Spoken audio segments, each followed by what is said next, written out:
Ton, makanan yang lu pesan. Oh iya, taruh aja. Oh iya Ton, tetangga lu ngajakin kita main bulu tangkis tuh, ikut gak? Enggak, males. Sayang banget, padahal kan dia cantik. Hah? Emang iya? Kagak lah, dia cowok. Gila, lu udah berapa lama main gituan sampai lu lupa sama tetangga lu sendiri? Dari jam 12. Jam 12, sekarang kan jam 7 pagi. Oh, udah pagi. Lu salat subuh kagak sih? Udah kok. Berapa rakaat? 3. Astagfirullah. Tuh kapal buat apa aja? Oh, lampu, HP, PS. Ya itu lah. Oh, kamar mandi nggak lu matiin lampunya? Oh iya.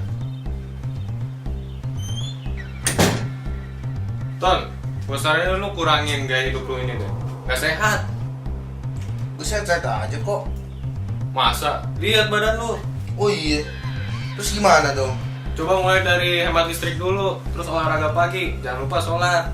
Ah, capek. Ya lah gitu doang capek. Jangan-jangan lu ke Indomart depan rumah naik motor lagi. Kenapa sih kita harus hemat? Soalnya kalau kita boros nggak cuma biayanya nambah, tapi nggak baik juga buat manusia itu sendiri. Begitu. Terus gue saranin sama lu mulai kenalan sama tetangga lu.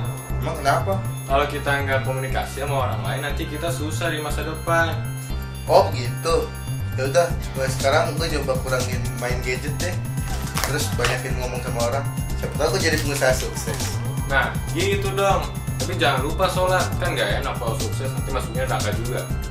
Iya. Jadi kesimpulan dari drama yang tadi adalah kriteria kualitas hidup dapat dilihat juga jika seseorang dapat memenuhi kebutuhan hidupnya seperti pangan, air, udara, rumah, serta kebutuhan primer lainnya. Namun, pembangunan pada hakikatnya adalah gangguan terhadap keseimbangan lingkungan ke tingkat kualitas yang dianggap lebih tinggi seperti meningkatnya penggunaan gadget dan kendaraan bermotor. Di balik pembangunan yang baik, terdapat konsekuensi yang harus didapat seperti kenaikan sumber daya, meningkatnya tingkat pencemaran, serta ketegangan sosial. Karena itu, untuk menghindari hal seperti yang tadi, harus diusahakan agar kenaikan kualitas hidup terjadi bersamaan dengan penurunan konsumsi sumber daya dan pencemaran. Hal ini hanya dapat terjadi apabila kualitas hidup manusia tidak hanya bertumpu pada materi, tetapi juga aspek non-materi seperti religi, seni, ilmu pengetahuan, dan lain-lain yang berfungsi untuk menghilangkan ketegangan sosial. Sekian. 2. Penyebab kerusakan lingkungan. Kerusakan lingkungan menjadi hal yang tak dapat dihindarkan akibat interaksi antara manusia dan alam. Kerusakan lingkungan tersebut antara lain disebabkan oleh hal sebagai berikut. Ada 1. Letusan gunung api. Yang kedua, gempa bumi. Yang ketiga, angin siklon. Dan keempat, aktivitas manusia. Pertama, letusan gunung api. Letusan gunung api merupakan salah satu gejala vulkanisme. Akibat dari letusan gunung berapi itu ada 1. Letusan gunung api itu melemparkan material padat yang dapat merusak wilayah permukiman daerah. Yang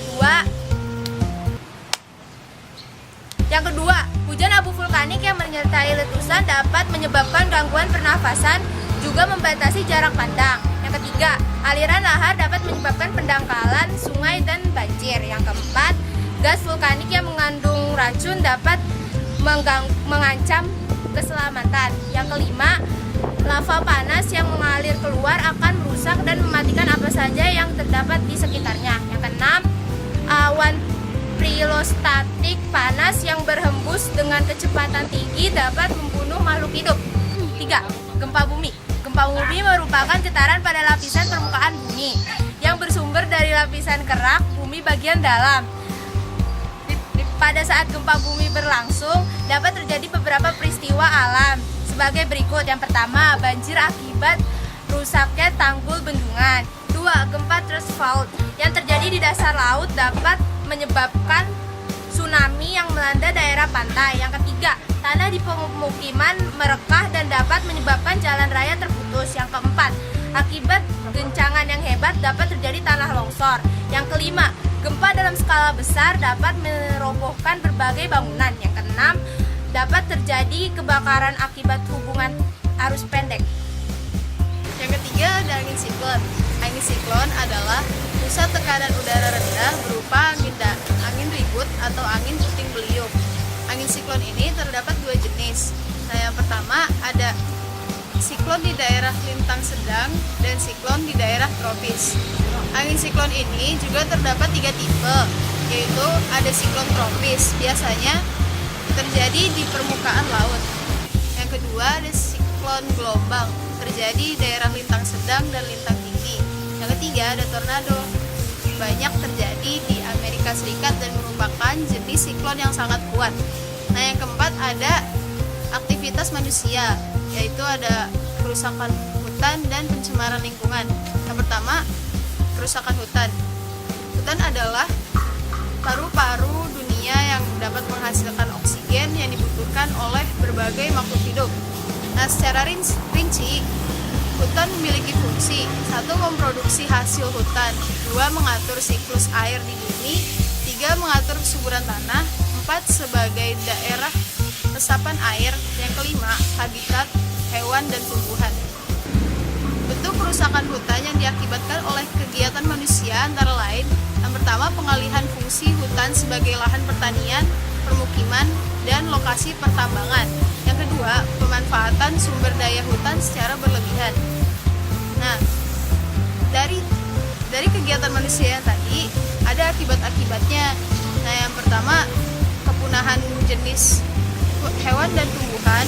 Yang kedua, terjadi kekeringan pada musim kemarau dan terjadi banjir di musim hujan. Yang ketiga, terjadi lahan kritis. Nah, terus aktivitas manusia tadi, yang kedua ada pencemaran lingkungan. Pencemaran lingkungan dapat berupa masuknya limbah hasil kegiatan manusia ke dalam suatu wilayah tertentu dan dapat mengubah kualitas lingkungan wilayah tersebut.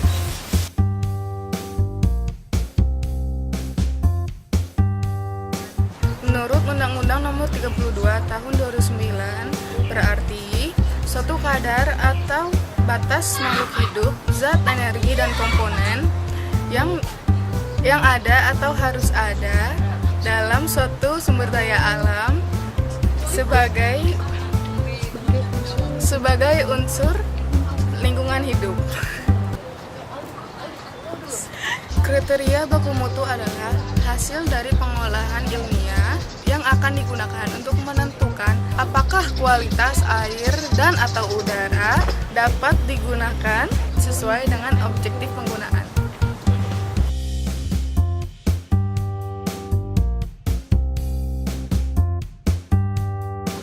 Yang keempat adalah langkah-langkah penyusunan baku mutu lingkungan. Yang pertama, identifikasi penggunaan sumber daya atau media amin yang harus dilindungi. Yang kedua adalah penyusunan formulasi kriteria dengan menggunakan pengumpulan atau pengolahan informasi ilmiah. Yang ketiga, merumuskan baku mutu amin dari hasil kriteria. Yang keempat adalah penyusunan baku mutu ilmiah yang diperbolehkan dilepas ke dalam lingkungan. Yang kelima adalah membentuk program pemantauan dan pengumpulan berbagai hasil demi untuk perbaikan data. Sekian dari poin keempat. Sudah selesai?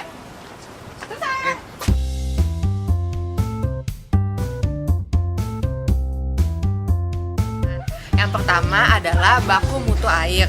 Baku mutu air adalah batas kadar bahan atau zat yang diperbolehkan terdapat dalam sumber air. Contohnya itu adalah air yang kita minum dan air yang untuk kita mandi. Yang kedua, baku mutu limbah cair. Baku mutu limbah cair adalah batas kadar yang diperbolehkan dikeluarkan oleh suatu produksi atau sistem sumber pencemaran. Yang ketiga adalah baku mutu udara ambien. Baku mutu udara ambien adalah batas kadar yang diperbolehkan bagi zat bahan pencemar yang terdapat dalam udara namun tidak membahayakan bagi manusia. Yang keempat itu adalah baku mutu udara emisi. Baku mutu udara emisi adalah batas kadar zat atau bahan pencemar yang diperbolehkan dikeluarkan dari sumber pencemaran ke udara. Yaitu contohnya baku mutu emisi itu, yang pertama itu adalah batas kadar maksimum dan beban emisi maksimum yang diperbolehkan masuk atau dimasukkan ke dalam udara ambien. Lalu yang kelima, baku mutu air laut. Baku mutu air laut adalah batas kadar bahan atau zat yang diperbolehkan berada di perairan laut, yaitu pelabuhan, pantai, dan laut perikanan. Parameter untuk baku mutu udara ambien terdiri atas yang pertama itu adalah amoniak, yang kedua adalah timah hitam atau timbal, yang ketiga adalah debu, yang keempat sulfur dioksida, yang kelima karbon monoksida, yang keenam oksida nitrogen, yang ketujuh oksida, yang kedelapan hidrogen sulfida, yang kesembilan adalah hidrokarbon. Kriteria kualitas air di Indonesia ditetapkan berdasarkan pemanfaatan sumber air dan mutu yang ditetapkan berdasarkan karakteristik suatu sumber air. Sumber air dapat digolongkan menjadi, yang pertama itu adalah golongan A. Golongan A itu air yang dapat digunakan untuk sebagai air minum secara langsung tanpa pengolahan terlebih dahulu. Golongan B yaitu air baku yang baik untuk minum dan rumah tangga dan dapat dimanfaatkan untuk keperluan lainnya, tetapi tidak sesuai untuk golongan A. Yang ketiga adalah golongan C, yaitu air yang baik untuk keperluan pertanian dan dapat digunakan untuk keperluan lainnya, tetapi tidak untuk keperluan untuk golongan A dan golongan B. Yang keempat itu adalah golongan D. Golongan D itu adalah air yang baik yang digunakan untuk keperluan industri, perkantoran, dan tenaga listrik. Tetapi golongan D ini tidak dapat sesuai dengan golongan A dan golongan B maupun C. Yang kelima adalah golongan E. Golongan E adalah jenis air yang tidak sesuai dengan golongan A, B, C maupun D.